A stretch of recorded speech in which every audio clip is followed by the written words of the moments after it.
నమస్కారం జీటీపీ వార్తలకి స్వాగతం. ముందుగా ముఖ్యాంశాలు చూద్దాం. కట్టుదిట్టమైన భద్రత నడుమ స్ట్రాంగ్ రూమ్లకు ఈవీఎంలను చేర్చిన అధికారులు. పరిశీలకులు ఏజెంట్ల సమక్షంలో స్ట్రాంగ్ రూమ్లకు సీల్.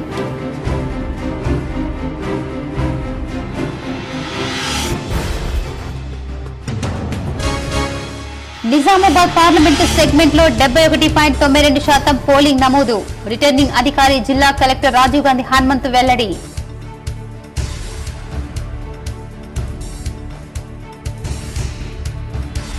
ఆశించిన స్థాయిలో పోలింగ్ శాతం పెరిగింది. నిజామాబాద్ ఎంపీ కాంగ్రెస్ అభ్యర్థి జీవన్ రెడ్డి భారీ మెజార్టీతో గెలుపు ఖాయం. నిజామాబాద్ నగరంలోని ఓ ఇంటర్నేషనల్ హోటల్లో మాజీ మంత్రి బోధన్ ఎమ్మెల్యే సుదర్శన్ రెడ్డి, ఎమ్మెల్సీ మహేష్ కుమార్ గౌడ్ ధీమా.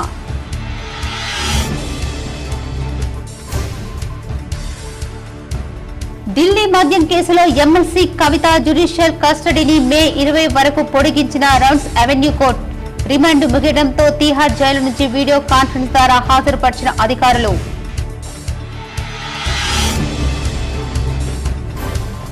తెలంగాణలో రానున్న 3 రోజుల పాటు వర్షాలు. హైదరాబాద్ వాతావరణ కేంద్రం వెల్లడి. ధాన్యం రాసులను త్వరగా తూకం వేయాలని నిర్వాహకులకు కామారెడ్డి అదనపు కలెక్టర్ చంద్రమోహన్ సూచన. నేను అప్పుడు ఇప్పుడు ఎప్పుడైనా పక్కా లోకల్. నిన్నటి వరకు బిజీగా గడిపిన నేడు బాన్సువాడలోని ఓ టీ స్టాల్లో చాయ్ తాగుతూ వినియోగదారులకు సరదాగా ముచ్చటించిన MLA Pocharam Srinivas Reddy. Elorda cup boxing టోర్నీలో భారత్ క్రీడాకారిణి ఇందూర్ కు చెందిన నిఖత్ ఝరీనా శుభారంభం. పదునైన పంచులతో శుభారంభం చేసిన నిఖత్.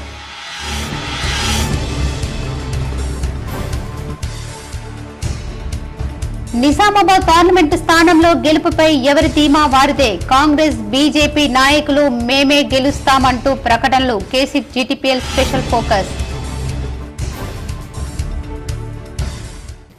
నిజామాబాద్ పార్లమెంటు సెగ్మెంట్ లో 71.92% పోలింగ్ నమోదయ్యిందని రిటర్నింగ్ అధికారి కలెక్టర్ రాజీవ్ గాంధీ హనుమంతు తెలిపారు.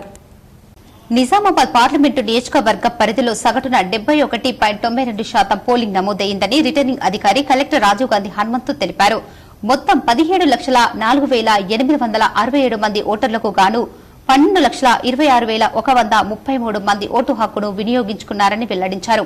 ఓటింగ్ లో పాల్గొన్న వారిలో మహిళా ఓటర్ల సంఖ్య 6,73,624 ఉండగా పురుష ఓటర్లు 5,52,465 మంది, ఇతరులు 44 మంది ఓటు వేశారని చెప్పారు.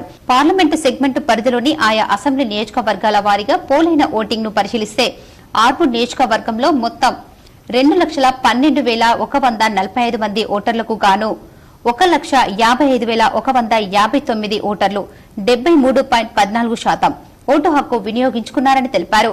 బోధన్ నియోజకవర్గంలో 2,23,096 మంది ఓటర్లకు గాను 1,66,330 ఓటర్లు 74.56%. నిజామాబాద్ అర్బన్ నియోజకవర్గంలో 3,04,317 మంది ఓటర్లకు గాను 1,88,159 ఓటర్లు 61.83%. నిజామాబాద్ రూరల్ నియోజకవర్గంలో 2,56,593 మంది ఓటర్లకు గాను 1,91,252 ఓటర్లు 74.54%. బాల్కొండ నియోజకవర్గంలో 2,26,792 మంది ఓటర్లకు గాను 1,69,524 ఓటర్లు 74.75%. కోరుట్ల నియోజకవర్గ పరిధిలో 2,45,249 మంది ఓటర్లకు గాను 1,80,867 ఓటర్లు 73.75%. జగిత్యాల నియోజకవర్గంలో 2,36,675 మంది ఓటర్లకు గాను 1,74,842 ఓటర్లు 73.87% తమ ఓటు హక్కును వినియోగించుకున్నారని కలెక్టర్ వివరించారు. నగరంలోని ఓ ఇంటర్నేషనల్ హోటల్లో జరిగిన మీడియా సమావేశంలో కాంగ్రెస్ ఎంపీ అభ్యర్థి జీవన్ రెడ్డి మాట్లాడారు. తాను 1,30,000 ఓట్ల మెజార్టీతో గెలుస్తానని ధీమా వ్యక్తం చేశారు. నిజామాబాద్ జిల్లా కేంద్రంలోని వంశీ ఇంటర్నేషనల్ లో మంగళవారం ఏర్పాటు చేసిన మీడియా సమావేశంలో నిజామాబాద్ కాంగ్రెస్ పార్టీ పార్లమెంటు అభ్యర్థి జీవన్ రెడ్డి మాట్లాడారు. బీజేపీ ఉత్తర భారతదేశంలో ఉనికి కోల్పోతుందని, కేంద్ర కాంగ్రెస్ పార్టీ అధికారంలోకి వస్తుందని అన్నారు. నిజామాబాద్ లో 1,30,000 మెజార్టీతో గెలుస్తామని ఆయన ధీమా వ్యక్తం చేశారు. ఈ కార్యక్రమంలో కాంగ్రెస్ నాయకులు పాల్గొన్నారు. రాష్ట్రంలో కాంగ్రెస్ పార్టీ ఉండడం మా అదృష్టం అని చెప్పాడు. కాంగ్రెస్ పార్టీ తప్పకుండా ఉంటుంది, మీరు అట్లే ఉండండి. కిషన్ రెడ్డి గారి కోరిక ఏమన్నాడు, రాష్ట్రంలో కాంగ్రెస్ పార్టీ ప్రభుత్వం ఇదే విధంగా కొనసాగడం మా అదృష్టం ఆయనే చెప్పాడు. మొత్తం మీ electronic media, total print media reported it. అంటే ఆయన స్థానాన్ని ఆయనే పేరు ఆయన ఎక్కడ ఉండో ఆయనే దాన్ని నిర్ణయించుకుంటుండే కదా. డెఫినెట్లీ రాష్ట్రంలో కాంగ్రెస్ పార్టీ ప్రభుత్వం కొనసాగటము ఆయన ఏ విధంగా అదృష్టంగా భావిస్తుండో నీ అదృష్టం అట్లే కాపాడుకొని ఆయన మా ప్రతిపక్ష స్థానాన్ని నిలబెట్టుకుని ప్రయత్నం చేసుకో. కేంద్రంలో కాంగ్రెస్ అధికారంలోకి రావటం ఖాయమని, నిజామాబాద్ ఎంపీ స్థానానికి కాంగ్రెస్ అభ్యర్థి జీవన్ రెడ్డి గెలుపు ఖాయమని బోధన్ ఎమ్మెల్యే సుదర్శన్ రెడ్డి ధీమా వ్యక్తం చేశారు.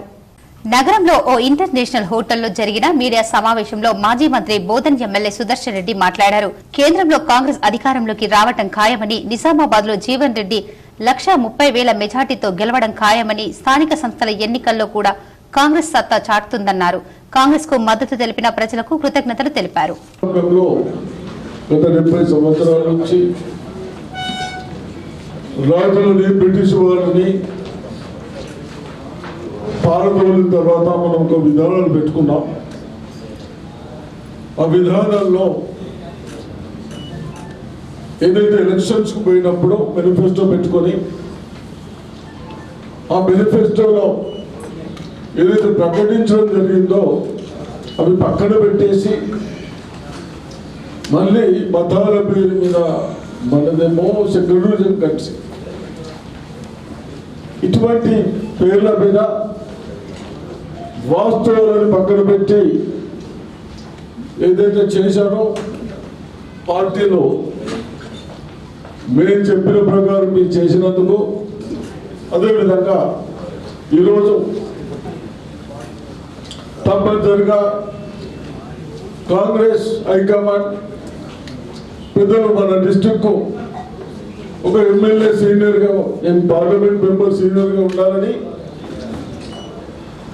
గత 6 పర్యాలను ఎమ్మెల్యేగా గెలిచి మినిస్టర్గా ఉండి అటువంటి అభ్యర్థి అయితే బాగుంటుంది అన్న ఉద్దేశంతో నిర్ణయించడం జరిగింది.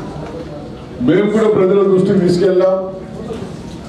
వారి ఎక్స్పీరియన్స్ మననైతే ఈ ప్రభుత్వాలు నిర్లక్ష్యం చేశాయో అవన్నీ పక్కన పెట్టేసి వారి ఎక్స్పీరియన్స్తో పార్లమెంట్లో మాట్లాడటానికి మనం ఏదైతే బ్యాగ్ లేకుండా 10 years ఉపయోగపడుతుంది. కాంగ్రెస్ పార్టీకి జీవన్ రెడ్డి ప్లస్ పాయింట్ అని ఎమ్మెల్సీ మహేష్ కుమార్ గౌడ్ అన్నారు. నగరంలోని ఓ ఇంటర్నేషనల్ హోటల్లో ఎమ్మెల్సీ మహేష్ గౌడ్ మాట్లాడారు. పార్లమెంటు ఎన్నికల బరిలో కాంగ్రెస్ అభ్యర్థిగా జీవన్ రెడ్డి పోటీ చేయడం తమకే ప్లస్ అని కాంగ్రెస్ ఎమ్మెల్సీ బొమ్మ మహేష్ కుమార్ గౌడ్ అన్నారు. ఎన్నికల్లో ఆ పార్టీ ఆశించిన దానికంటే రెట్టింపు మెజార్టీ వస్తుందని ఆశాభావం వ్యక్తం చేశారు. జీవన్ రెడ్డికి ఉన్న రాజకీయ అనుభవం తమ పార్టీకి బలంగా భావిస్తున్నామన్నారు. అంతేకాకుండా పార్టీ ప్రముఖుల పర్యటనలు ప్రభావం చూపిస్తాయన్నారు. బీఆర్ఎస్, బీజేపీ కుమ్మక్కయి కాంగ్రెస్ కు 1,50,000 మెజార్టీతో నిజామాబాద్ లో గెలుస్తుందన్నారు. ఈ ఎన్నికల్లో మాకు సహకరించిన సిపిఐ, సిపిఎం, సిపిఐఎంఎల్ తదితర పార్టీలకు ఆయన కృతజ్ఞతలు తెలిపారు.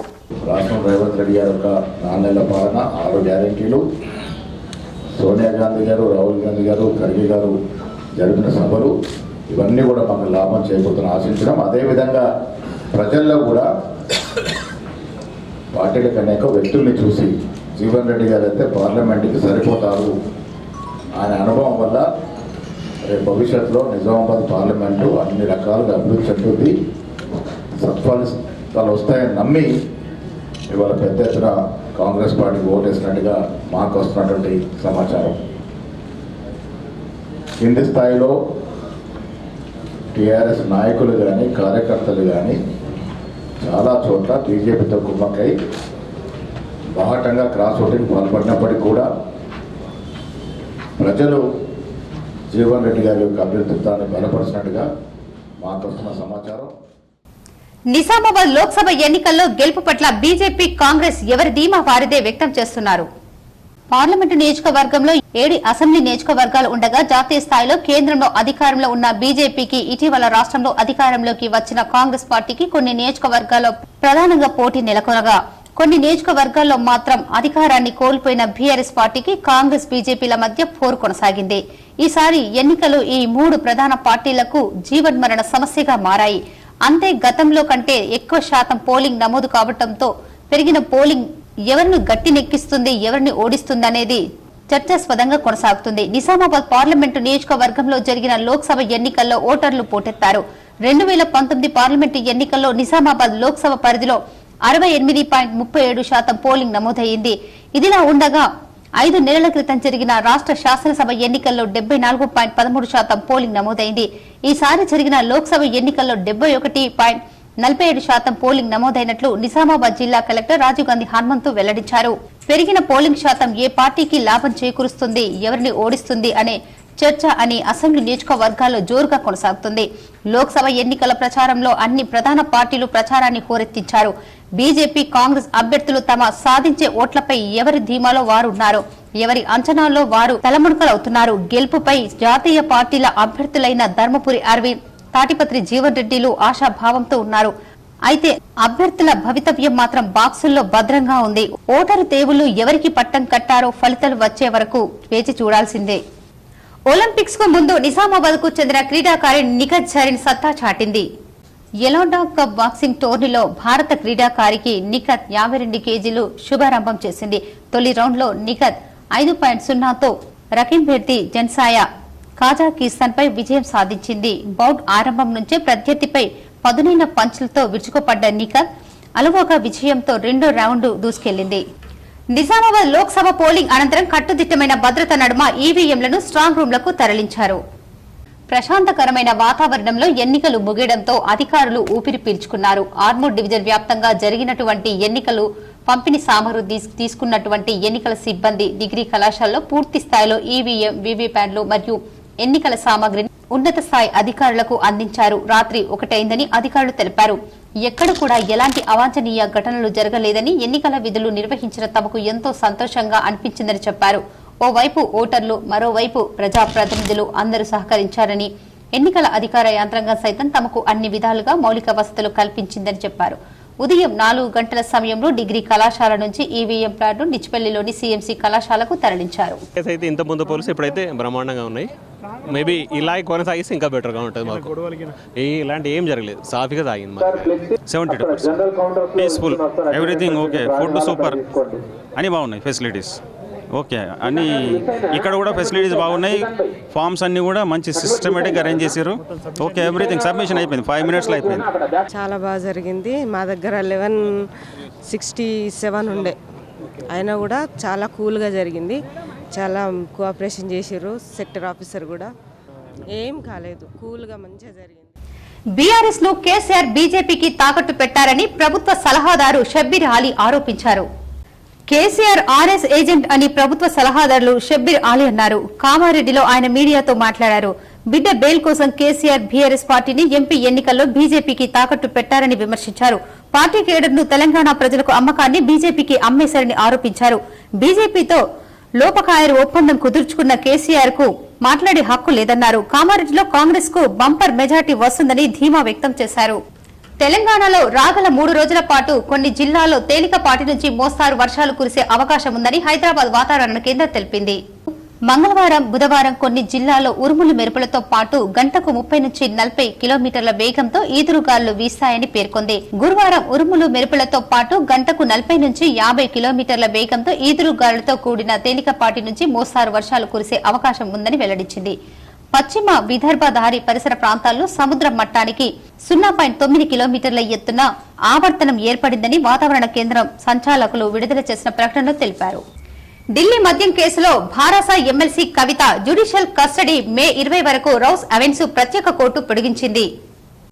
ఈడీ కేసులో రిమాండ్ ముగియడంతో కవితను మంగళవారం వీడియో కాన్ఫరెన్స్ ద్వారా తీహార్ జైలు నుంచి హాజరుపరిచారు. దర్యాప్తు కొనసాగుతున్నందున రిమాండ్ పొడిగించాలని ఈడీ అధికారులు కోర్టును కోరారు. దర్యాప్తు సంస్థ విజ్ఞప్తి మేరకు కస్టడీని ఈ నెల 20 వరకు పొడిగించింది. 8,000 పేజీలతో సప్లిమెంటరీ ఛార్జిషీట్ దాఖలు చేసినట్లు ఈడీ కోర్టు దృష్టికి తీసుకొచ్చింది. ఈడీ దాఖలు చేసిన సప్లిమెంటరీ ఛార్జిషీట్ పరిగణలోకి తీసుకునే అంశంపై ఈ నెల 20న విచారణ చేస్తామని న్యాయస్థానం తెలిపింది. నేడు రేపు ఈదురుగాళ్లతో కూడిన ఓ మోస్తారు వర్షాలు పడతాయని వాతావరణ శాఖ హెచ్చరికలు నేపథ్యంలో ధాన్యాన్ని రాత్రి పొద్దుపోయాక కూడా లిఫ్ట్ చేయవలసిందిగా అదనపు కలెక్టర్ చంద్రమోహన్ నిర్వాహకులకు సూచించారు. మంగళవారం కామారెడ్డి పట్టణంలోని షబ్దీపూర్లో కొనుగోలు కేంద్రాన్ని, క్యాదంపల్లిలో ఓం శ్రీ వెంకటేశ్వర బయల్ రైస్ మిల్లును, పాల్వంచ మండలంలోని భవానీపేట్లో Bhulakshmi rice mill, Gayatri boiled rice మిల్లులకు జిల్లా పౌర సరఫరాల అధికారి మల్లికార్జున్ బాబుతో కలిసి పరిశీలించారు. ఈ సందర్భంగా మాట్లాడుతూ రాబోయే 2 రోజులు వర్షాలు కురిసే సూచనలు ఉన్నందున ధాన్యం రాసులను త్వరగా తూకం వేసి మిల్లులకు తరలించాలన్నారు. రైతులకు అవసరమైన టార్పాలిన్లు అందించాలని, మౌలిక వసతులు కల్పించాలని నిర్వాహకులకు సూచించారు. రైతులు కూడా ధాన్యం కుప్పలపై టార్పాలిన్లు కప్పి ఎగిరిపోకుండా చూసుకోవాలని కోరారు. అధైర్యపడవద్దని, తడిచిన ధాన్యాన్ని కొనుగోలు చేసి బయలు మిల్లులకు తరలిస్తామని చెప్పారు. కాగా తడిచిన ధాన్యాన్ని ఆరబెట్టి తేమ శాతం తగ్గేలా చూడాలన్నారు. అనంతరం బయలు రైస్ మిల్లులను సందర్శించి అక్కడ వేచి ఉన్న లారీలలో ధాన్యాన్ని వెంటనే అన్లోడ్ చేసుకోవాలని ట్రాక్ షీట్ జారీ చేయాలన్నారు. రైతులను ఇబ్బందులకు గురి చేయకుండా మిల్లులకు వచ్చిన లారీలను 24 గంటలలోగా అన్లోడ్ చేసుకుని త్రిప్పి పంపితే తిరిగి కొనుగోలు కేంద్రాల్లో ధాన్యం లోడింగ్ చేసి పంపడానికి అవకాశం ఉంటుందని చెప్పారు. ఈ రబీ సీజన్లో ఇప్పటి వరకు 42,142 మంది రైతుల నుండి 526 కోట్ల విలువ గల 2,38,488 మెట్రిక్ టన్నుల ధాన్యం కొనుగోలు చేసి ట్యాబ్ ఎంట్రీ త్వరితగతిన చేస్తూ 44% మేర 441 కోట్లు రైతుల ఖాతాల్లో జమ చేస్తామని చెప్పారు. మిగతా డబ్బులు రైతుల ఖాతాల్లో త్వరగా జమ చేస్తామని చంద్రమోహన్ తెలిపారు. వడ్ల కొనుగోలు ప్రక్రియ వేగవంతం చేస్తూ త్వరగా డబ్బులు ఖాతాల్లో జమ చేస్తుండటం పట్ల రైతులు సంతోషం వ్యక్తం చేస్తున్నారు. ఈ కార్యక్రమంలో పౌర సరఫరాల ఉప తహసీల్దార్లు పాల్గొన్నారు. నాపై దౌర్జన్యంగా, మానసికంగా, శారీరకంగా సవిత ఇతరులు దాడి చేసి నన్ను మా ఇంటి నుంచి వెళ్లగొట్టి రోడ్డుపై నిలపారని బాధితురాలు సిరిపురం మనస్విని ఆరోపించారు. నగరంలోని కోటగల్లికి చెందిన మనస్వికి సిరిపురం సువర్ణ లింగం కుమారుడైన సిరిపురం శ్రీనివాస్తో వివాహం జరిగింది. తదనంతరం అత్త సువర్ణ నాకు గిఫ్ట్ సెటిల్మెంట్ డీడ్ గా తన స్వంత ఇంటిని ఇవ్వడం జరిగింది. దీనిలో నేను కొన్ని సంవత్సరాలుగా ఉంటున్నాను. అదే సమయంలో సవిత బొంబాయి నుంచి వచ్చి నాపై దౌర్జన్యం, జులుం చేస్తూ వస్తుంది. ఈ విషయంలో నేను ఎంక్వైరీ చేయగా నా భర్త అయిన శ్రీనివాస్ మాజీ భార్యగా తెలిసింది. ఈ విషయంలో నేను మహారాష్ట్ర స్టేట్ లోను ముంబైకి వెళ్లి నా భర్త సవితపై పోలీస్ స్టేషన్ లో Maharashtra state commissioner of human లో ఫిర్యాదు చేయడం జరిగింది. వారు దీనిని సుమోటోగా స్వీకరించి మన నిజామాబాద్ జిల్లా కోర్టుకు 4వ టౌన్ పోలీసులకు నోటీసులు వారిపై ఇవ్వడం జరిగింది. ఈ విషయంలో నేను ఇటీవల 4వ టౌన్ పోలీసుకు ఫిర్యాదు చేశాను. దీనిని మనసులో పెట్టుకుని ముంబై నుంచి సవిత, అన్నం లక్ష్మి, రాజమణి, సరస్వతి, భాస్కర్ శనివారం మధ్యాహ్నం నా ఇంటిపైకి వచ్చి ఇంటి తాళం పగలగొట్టి ఇంట్లో ఉన్న నన్ను అకారణంగా దూషిస్తూ నన్ను, నా బంధువులను కొట్టడం జరిగింది. అంతేకాకుండా నా భర్త శ్రీనివాస్ తో సవితతో నా కుటుంబ సభ్యులకు ప్రాణహాని ఉంది. దయచేసి నాకు, నా కుటుంబ సభ్యులకు రక్షణ కల్పించి నాకు న్యాయం చేయాలని మనస్విని కోరారు. 2016లో పెళ్ళి అయింది. 8 సంవత్సరాలు అయింది. పెళ్లి తర్వాత నేను బొంబాయిలో ఉన్నా చాలా సంవత్సరాలు. తర్వాత కొన్ని రోజులు ఈ ఇంట్లో ఉంచింది. మళ్ళీ ఆమె ఎవరో తెలియదు. నేను భార్య అంటే ఇప్పుడు వచ్చి అత్తమామ చనిపోయినాక వచ్చి ఇప్పుడు నుండి నన్ను ఇలా కొట్టేస్తుంది. నాకు అప్పుడేమో అవసరం ఉంది, అమ్మాయి కావాలి అని చెప్పేసి భర్త, ఆడబిడ్డ అందరు కలిసి పెళ్లి చేసుకున్నారు. ఇప్పుడు ఇంట్లో కానీ పెద్ద మనిషి కూడా అత్తమామ మంచి లేరు, ఎవరు చేస్తూ లేరు అని చెప్పేసి పెళ్లి చేసుకున్నారు, అన్ని చేయించుకున్నారు. అత్తమామ చనిపోయినాక వచ్చి నన్ను ఎలగొట్టి ఆడ బొంబాయిలో ఉండనిస్తలేరు, ఇక్కడ ఉండనిస్తలేరు. నిజామాబాద్లో నా బ్రతికేంటి సార్? నేను ఎక్కడ ఉండాలి? నగరంలోని బీజేపీ కార్యాలయంలో ఏర్పాటు చేసిన మీడియా సమావేశంలో పార్టీ జిల్లా అధ్యక్షుడు దినేష్ గులాచారి మాట్లాడారు. లోక్సభ ఎన్నికల్లో నిజామాబాద్ ఎంపీగా ధర్మపురి అరవింద్ గెలుపు ఖాయమని ధీమా వ్యక్తం చేశారు. గత ఎన్నికలతో పోలిస్తే ఈసారి జరిగిన పార్లమెంటు ఎన్నికల్లో ఓటింగ్ శాతం పెరిగిందని, ఈ విషయంలో పార్టీ కోసం నిరంతరం శ్రమించి కృషి చేసిన కార్యకర్తల కష్టం చాలా ఉందని బీజేపీ జిల్లా అధ్యక్షుడు దినేష్ గులాచారి అన్నారు. మండు టెండల్లో ప్రజలు ఓటు వేయాలని ఆసక్తిని కనబరచడం వెనుక నాయకునిపై ఉన్న విశ్వాసం, మోదీ నాయకత్వం మీద నమ్మకమేనన్నారు. నిజామాబాద్ లోక్సభ ఎంపీ అభ్యర్థిగా ధర్మపురి అరవింద్ గెలుపు ఖాయమన్నారు. 100% ఇందూరు పార్లమెంటు మీద కాషాయ జెండా రెండోసారి ధర్మపురి అరవింద్ గారు మంచి మెజార్టీతో, పోలైన ఓట్లలో 50% మీద ఓట్లతోని రేపు 4వ తారీఖు నాడు మళ్ళీ మేము ముందుకు వచ్చి జిల్లా భాజపా తరఫున ఆ రోజు భారతీయ జనతా పార్టీ కోటేశ్వర వాళ్ళందరికీ ధన్యవాదాలు చెప్తాం. జరగబోయే ఏదైతే ఎన్నికలు జరిగాయో, ఎన్నికల్లో ప్రజలు ఒకటే ఆలోచించారు, దేశానికి సైనికుడు అవసరం, వ్యవసాయానికి రైతు అవసరం, ఇంటికి తల్లి అవసరం, భారతదేశ భవిష్యత్తుకు నరేంద్ర మోడీ అవసరం అని చెప్పి మోడీ గారిని బలపరిచినందుకు అందరూ కూడా మహిళలు కాదు, యువకులు కాదు, వృద్ధులు కాదు, ఎవరైనా సరే భారతీయ జనతా పార్టీ కోటేశ్వరకు ముందుకు వచ్చినందుకు, మద్దతు తెలిపినందుకు హృదయపూర్వక ధన్యవాదాలు తెలియజేసుకుంటూ ఆర్మూర్ పట్టణంలోని ప్రభుత్వ డిగ్రీ కళాశాల రిసీవింగ్ సెంటర్ కు రాత్రి 1 వరకు పోలింగ్ సిబ్బంది ఈవీఎం వీవీప్యాట్లను ఎన్నికల సామగ్రిని ఎన్నికల అధికారులకు అందించారు. ప్రశాంతకరమైన వాతావరణంలో ఎన్నికలు ముగియడంతో అధికారులు ఊపిరి పీల్చుకున్నారు. ఆర్మూర్ డివిజన్ వ్యాప్తంగా జరిగినటువంటి ఎన్నికలు పంపిణీ సామగ్రి తీసుకున్నటువంటి ఎన్నికల సిబ్బంది డిగ్రీ కళాశాలలో పూర్తి స్థాయిలో ఈవీఎం వీవీప్యాట్లు మరియు ఎన్నికల సామగ్రిని ఉన్నత స్థాయి అధికారులకు అందించారు. రాత్రి 1 అయిందని అధికారులు తెలిపారు. ఎక్కడ కూడా ఎలాంటి అవాంఛనీయ ఘటనలు జరగలేదని, ఎన్నికల విధులు నిర్వహించిన తమకు ఎంతో సంతోషంగా అనిపించిందని చెప్పారు. ఓవైపు ఓటర్లు, మరోవైపు ప్రజాప్రతినిధులు అందరూ సహకరించారని, ఎన్నికల అధికార యంత్రాంగం సైతం తమకు అన్ని విధాలుగా మౌలిక వసతులు కల్పించిందని చెప్పారు. ఉదయం 4 గంటల సమయంలో డిగ్రీ కళాశాల నుంచి ఈవీఎం ప్లాట్ను నిచ్చిపల్లిలోని సీఎంసీ కళాశాలకు తరలించారు. అయితే ఇంత ముందు పోలీసు ఇప్పుడైతే బ్రహ్మాండంగా ఉన్నాయి. మేబీ ఇలా కొనసాగిస్తే ఇంకా బెటర్గా ఉంటుంది. మాకు ఇలాంటి ఏం జరగలేదు, సాఫీగా తాగింది. 72% peaceful, everything okay, food super, అన్నీ బాగున్నాయి, ఫెసిలిటీస్ ఓకే, అన్నీ ఇక్కడ కూడా ఫెసిలిటీస్ బాగున్నాయి. ఫామ్స్ అన్నీ కూడా మంచి సిస్టమేటిక్గా అరేంజ్ చేశారు. ఓకే, ఎవ్రీథింగ్ సబ్మిషన్ అయిపోయింది, 5 మినిట్స్లో అయిపోయింది. చాలా బాగా జరిగింది. మా దగ్గర 1167 ఉండే, అయినా కూడా చాలా కూల్గా జరిగింది. చాలా కోఆపరేషన్ చేశారు. సెక్టర్ ఆఫీసర్ కూడా ఏం కాలేదు, కూల్గా మంచిగా జరిగింది. న్యాయవాద సంక్షేమ నిధి కేటాయింపు పట్ల నిజామాబాద్ బార్ అసోసియేషన్ హర్షం వ్యక్తం చేసింది.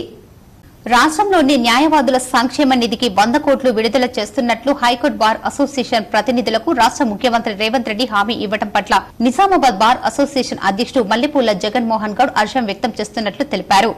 న్యాయవాదుల హెల్త్ ఇన్సూరెన్స్ 10 లక్షలు పెంచాలని, న్యాయవాదుల సంక్షేమం కోసం ఇళ్ల స్థలాలు కేటాయించాలని, న్యాయవాద వృత్తిలోనూ నూతనంగా వస్తున్న జూనియర్ న్యాయవాదుల హెల్త్ ఇన్సూరెన్స్ మరియు స్టైఫండ్ మరియు ఆఫీస్ నెలకొల్పేందుకు ఆర్థిక సహాయం అందించేందుకు ముఖ్యమంత్రి రేవంత్ రెడ్డి కృషి చేయాలని కోరారు. మొన్నటి వరకు బిజీగా గడిపిన మాజీ శాసన సభాపతి బాన్సువాడ ఎమ్మెల్యే టీ తాగుతూ సేద తీరారు. పార్లమెంటు ఎన్నికలలో బిజీగా గడిపిన తెలంగాణ రాష్ట్ర మాజీ శాసన సభాపతి బాన్సువాడ ఎమ్మెల్యే పోచారం శ్రీనివాసరెడ్డి బాన్సువాడ పట్టణంలోని ఇమ్రాన్ టీ పాయింట్ వద్ద టీ త్రాగుతూ సేద తీరారు. ఉదయం హైదరాబాద్ వెళ్లడానికి సిద్దమైన పోచారం శ్రీనివాసరెడ్డి పాత మున్సిపల్ కార్యాలయం వద్ద ఆగి టీ త్రాగారు. మున్సిపల్ చైర్మన్ జంగం గంగాధర్, ఫ్యాక్స్ చైర్మన్ ఎర్వల కృష్ణారెడ్డి, నాయకులు ఎజాజ్, వాహబ్, ఉదయ్లు ఆయన వెంట ఉన్నారు. సాలూరా మండలంలో ఎస్బీఐ బ్యాంకు ఏటీఎం ఎప్పుడు చూసినా బంద్ ఉంటుంది. సామాన్య ప్రజలకు చాలా ఇబ్బందికరంగా మారుతుందని ప్రజలు ఆరోపిస్తున్నారు. సాలూరా మండలంలో ఒకే ఏటీఎం ఉండటం వలన ప్రజలకు చాలా ఇబ్బంది నెలకొంది. తమ అవసరాలకై డబ్బులు కావాలంటే బోధనకు వెళ్లాల్సిన దుస్థితి ఏర్పడింది. ప్రజల అవసర నిమిత్తం బ్యాంకు సేవలను కుదించిన బ్యాంకు అధికారులు ఏటీఎం ఏర్పాటు చేసినా ఇది ఎప్పుడూ నిరుపయోగంగా ఉండటంతో ప్రజలు ఆగ్రహం వ్యక్తం చేస్తున్నారు. బ్యాంకు అధికారులు చొరవ తీసుకుని ఏటీఎంను అందుబాటులోకి తేవాలని మండల ప్రజలు కోరుతున్నారు. ఎస్బీఐ బ్యాంకు ఏటీఎం తెరిచింది ఇక్కడ ఒక 10 సంవత్సరాలు. అది ఎప్పుడు చూస్తే అప్పుడు బంద్ ఉంటున్నది. మరి అది ఎందుకోసం చాలు చేసారో అధికారులు మేనేజర్ గారికి అడిగితే ఖరాబ్ అయింది అనటమో లేకపోతే ఏదో ఒకటి నేను సాకులు చెప్పే తీయకొచ్చింది. మళ్ళీ ఒకటి ఏంది, అది ఏటీఎం మతలబ్ ఏంది, 24 గంటలు ఉంచాలా. 24 గంటలు ఉంచకుండా అలా బ్యాంక్ చాలు అయినప్పుడు చాలు చాటారు, బ్యాంక్ బంద్ అయినప్పుడు బంద్ కాదు. మరి ఏటీఎం ఉంచుడు ఏమిటి కానీ మేము అడుగుతున్నాం. ఎందుకంటే ఇక్కడ ఒక 10-15 విలేజ్లకు ఈ ఎస్బీఐ బ్యాంకే ఏటీఎమే ఇది.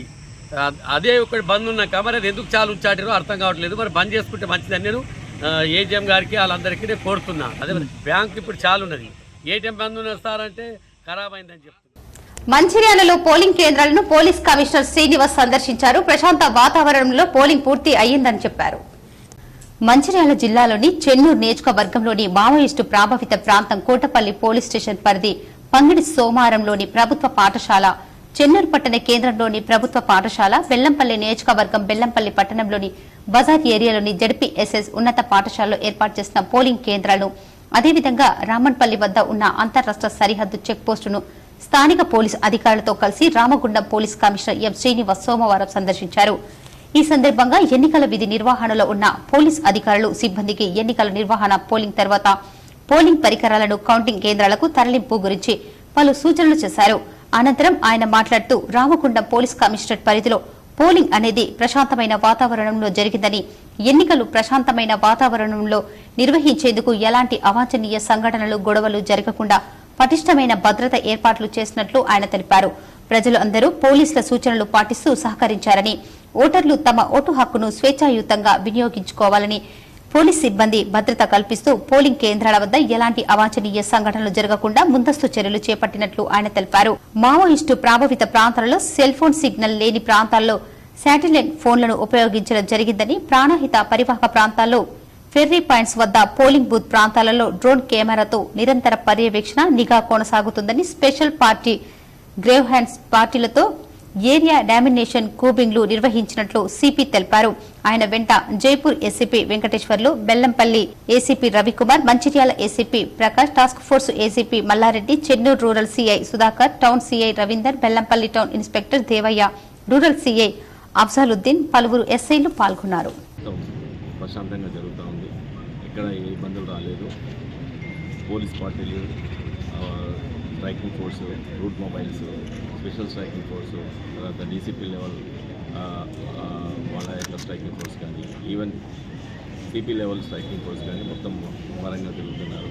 తర్వాత పోలింగ్ సిబ్బంది కూడా చాలా ఫాస్ట్గా, ఏదో కొన్ని రెండు దగ్గర ఒక ఈవీఎంస్ కొన్ని ప్రాబ్లం వస్తే దాన్ని ఇమీడియట్గా 10-15 మినిట్స్లో రెక్టిఫై చేసి కొత్తగా పెట్టేశారు. మిగతా అన్ని పోలింగ్ స్టేషన్స్లో ఇక్కడ ఏ అవాంఛనీయ సంఘటనలు కానీ ఏ విధంగా ఎలాంటి డిస్టర్బెన్సెస్ కానీ జరగలేదు ఇప్పటివరకు.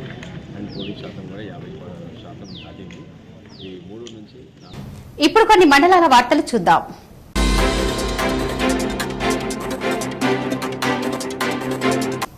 జనగామ జిల్లాలో ఘోర రోడ్డు ప్రమాదం జరిగింది. హెచ్పీ పెట్రోల్ బంకు సమీపంలో మొబైల్ టిఫిన్ సెంటర్ ను అతి వేగంతో వచ్చి వరంగల్ 1 డిపో రాజధాని బస్సును ఢీకొట్టింది. టిఫిన్ సెంటర్ వద్ద టిఫిన్ చేస్తున్నటువంటి 3 ప్రయాణికులు అక్కడికక్కడే మృతి చెందగా ఒక మహిళ ప్రమాదంలో తీవ్రంగా గాయపడింది. బాలుడు మరొకరి పరిస్థితి విషమంగా ఉంది.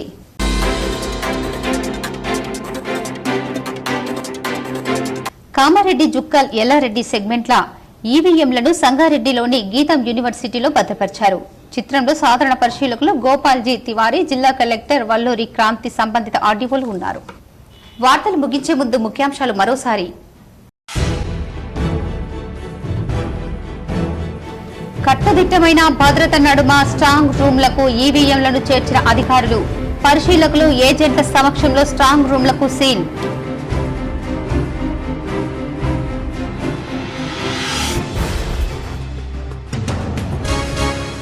నిజామాబాద్ పార్లమెంటు సెగ్మెంట్ లో 71.92% పోలింగ్ నమోదు.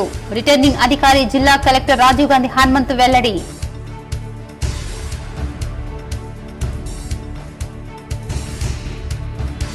ఆశించిన స్థాయిలో పోలింగ్ శాతం పెరిగింది. నిజామాబాద్ ఎంపీ కాంగ్రెస్ అభ్యర్థి జీవన్ రెడ్డి భారీ మెజార్టీతో గెలుపు ఖాయం. నిజామాబాద్ నగరంలోని ఓ ఇంటర్నేషనల్ హోటల్లో మాజీ మంత్రి బోధన్ ఎమ్మెల్యే సుదర్శన్ రెడ్డి, ఎమ్మెల్సీ మహేష్ కుమార్ గౌడ్ ధీమా.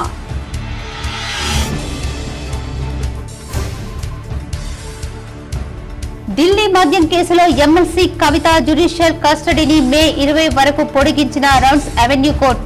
రిమాండ్ ముగియడంతో తీహార్ జైలు నుంచి వీడియో కాన్ఫరెన్స్ ద్వారా హాజరుపరిచిన అధికారులు.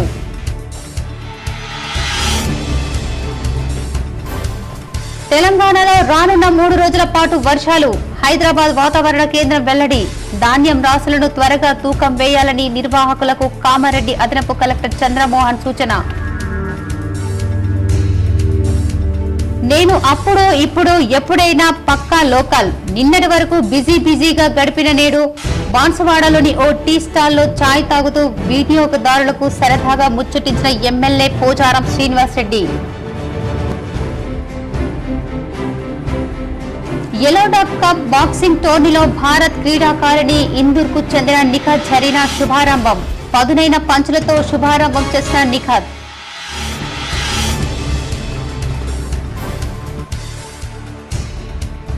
నిజామాబాద్ పార్లమెంటు స్థానంలో గెలుపుపై ఎవరి ధీమా వారిదే. కాంగ్రెస్ బీజేపీ నాయకులు మేమే గెలుస్తామంటూ ప్రకటనలు. KC GTPL special focus. ఈ వార్తలు ఇంతటితో సమాప్తం. తిరిగి ప్రసారమయ్యే వార్తల్లో మళ్ళీ కలుద్దాం. అంతవరకు చూస్తూనే ఉండండి మీ జీటీపీఎల్ న్యూస్.